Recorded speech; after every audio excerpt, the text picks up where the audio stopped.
Il se dresse face à l'océan.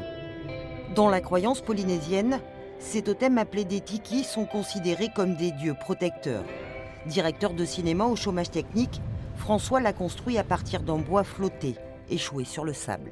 Arrivé, il faisait presque 10 mètres, donc je l'ai coupé aux agues, et puis on voulait vraiment un peu l'esprit du Maori qui est protecteur face à la mer, qui regarde les éléments se déchaîner.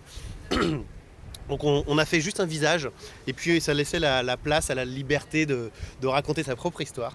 Moana, c'est son nom, a pris place au sommet d'une dune, sur un site sauvage et prisé des surfeurs. C'est Nouba, un cheval de trait vendéen, qui l'a tiré sur la plage, sur plus d'1 kilomètre.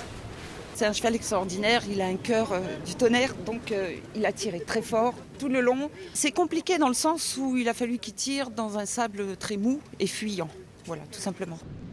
Il y avait foule pour accompagner l'attelage, mais pendant une semaine, le sculpteur a passé de longues heures, seul, avec quelques outils rudimentaires. Un dieu complètement, et là c'était le but, c'était ça, c'était de faire rentrer le mana. Ce qu'on appelle le mana, c'est quand l'esprit rentre dans la sculpture.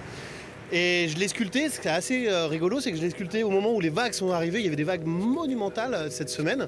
Un ciel bleu incroyable, des couchers de soleil. Moi je sculptais façon un tahitien et les vagues étaient vraiment puissantes. Vraiment puissantes.